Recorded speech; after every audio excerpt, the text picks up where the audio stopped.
Bonjour et bienvenue, amis fantaisistes, pour cette seconde édition de la Galerie des Génies.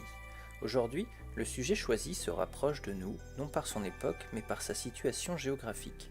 Effectivement, abrité dans l'ombre d'épaisses forêts, éparpillée dans l'ensemble des Gaules et contemporaine de Jules César, la caste sacerdotale des druides constitue l'un des piliers de la civilisation celte.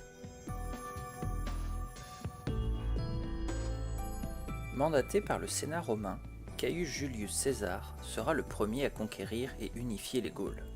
Il mentionne alors, dans son récit de campagne intitulé « La guerre des Gaules », l'existence d'une caste religieuse qui l'intrigue tant elle diffère des modèles romains de l'époque, celle des druides.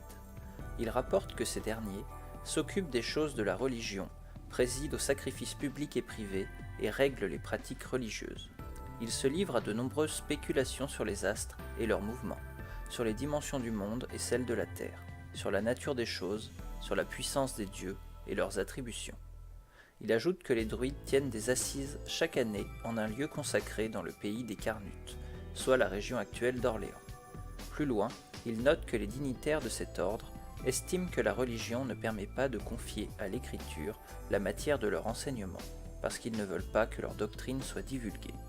C'est ainsi, par le témoignage du plus célèbre général romain, que la légende des druides se répandit sur le bassin méditerranéen, et survécut jusqu'à notre époque, tandis que les traditions du monde celte s'effaçaient peu à peu sous le joug romain.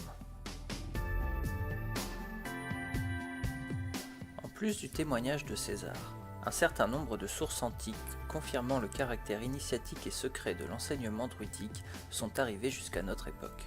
Par exemple, Pomponius Mela, le plus ancien géographe romain connu, nota au 1er siècle de notre ère que les druides enseignent beaucoup de choses aux plus nobles de la nation, en cachette, pendant 20 ans, soit dans des cavernes, soit dans des forêts retirées.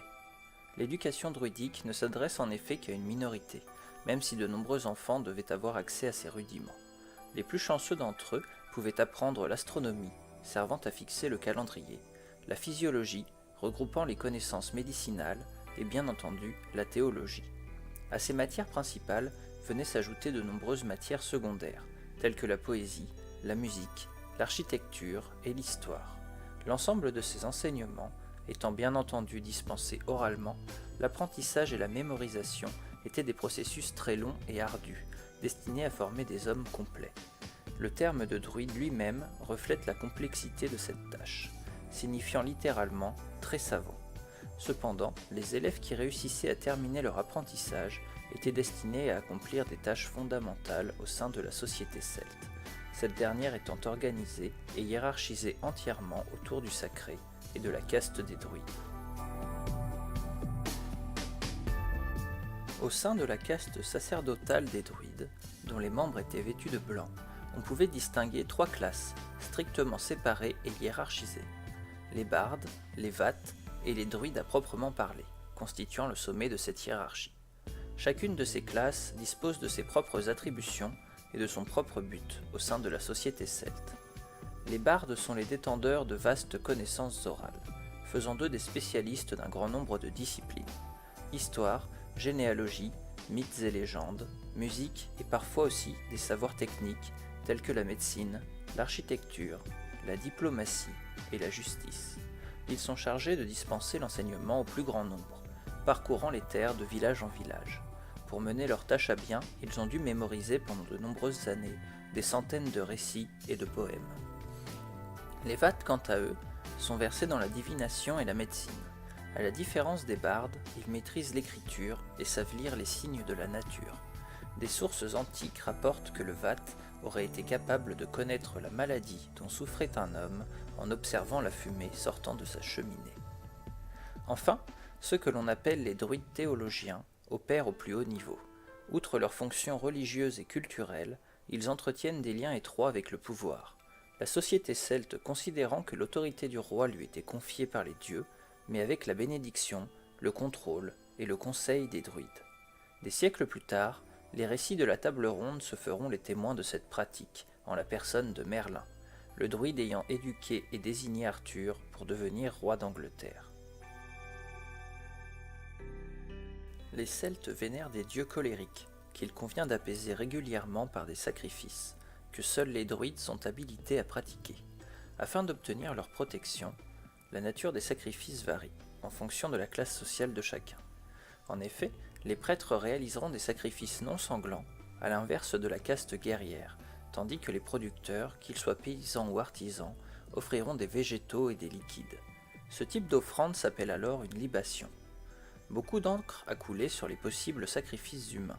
Strabon, un géographe grec du 1er siècle avant notre ère, relate que les Gaulois avaient coutume de frapper un condamné d'un coup d'épée afin que les druides, observant les convulsions du mourant, puissent prédire l'avenir. Il nous est possible aujourd'hui, grâce à l'archéologie, de prouver la véracité de telles exactions, même si ces sacrifices restaient exceptionnels.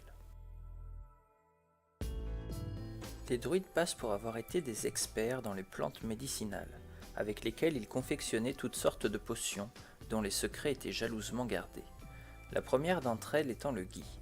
Des récits irlandais rapportent même que les druides les plus puissants pouvaient commander aux éléments.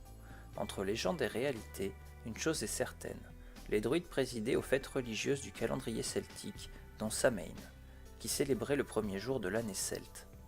Bien que cette fête fût christianisée pour devenir la Toussaint, elle ne disparut jamais complètement, et parvint même jusqu'au Nouveau Monde par le biais de l'immigration irlandaise, sous son nom actuel d'Halloween. Si nous savons peu de choses sur l'enseignement secret des druides, nous connaissons en revanche mieux les idées qu'ils étaient chargés de transmettre au peuple. Là encore, le témoignage de César est décisif.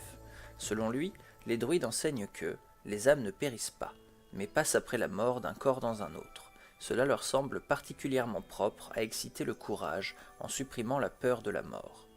Cette croyance en la migration des âmes, appelée métempsychose, leur a valu d'être comparée aux pythagoriciens par certains auteurs, surtout que leur pratique des calculs astronomiques impliquait une connaissance poussée des mathématiques. De nombreuses erreurs concernent aussi les druides. On a cru, par exemple, pendant longtemps à tort que leur demeure naturelle était dans les bois, ou encore que la forêt des Carnutes fut un lieu de rassemblement international celte. Il n'en est rien, bien qu'un certain nombre de druides s'y réunissaient chaque année dans le but de rendre la justice.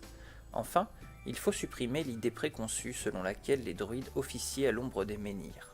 Loin d'être les vestiges de quelques mystérieux lieux de culte druidique, les mégalithes, qu'ils soient de Karnak ou de Stonehenge, sont antérieurs de plus d'un millénaire à la civilisation celte, qui n'a pas manqué de se les approprier par la suite.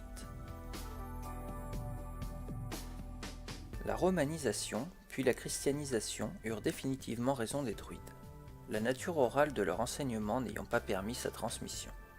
Cela n'empêcha pas la pratique de perdurer aujourd'hui, au travers de quelques passionnés, adeptes de ce que l'on appelle le néo-druidisme.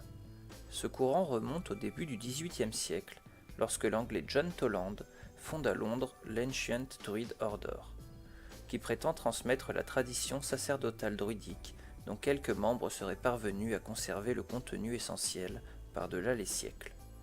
La mode du romantisme et la redécouverte de l'antiquité celte au siècle suivant accentueront cet engouement, à tel point qu'aujourd'hui encore, un grand nombre de sociétés et d'organisations anglaises et françaises se déclarent porteuses de l'héritage des druides. Le site de Stonehenge est devenu depuis lors, grâce à son atmosphère chargée de mystère, le lieu de rassemblement le plus prisé de ces druides modernes, perpétuant un folklore disparu, agité d'incessantes querelles sur la légitimité de leurs sociétés respectives. Voilà, chers amis, il est temps pour nous de reprendre nos recherches. Je vous souhaite une bonne journée, en espérant que cet aperçu du druidisme et de la société celte vous aura donné de quoi rêver. Je vous quitte à présent. N'hésitez pas à vous abonner ou à nous retrouver sur les réseaux sociaux, ou encore directement sur le site de Zarlia. Et n'oubliez pas, l'imagination se limite à nos connaissances, notre connaissance est infinie.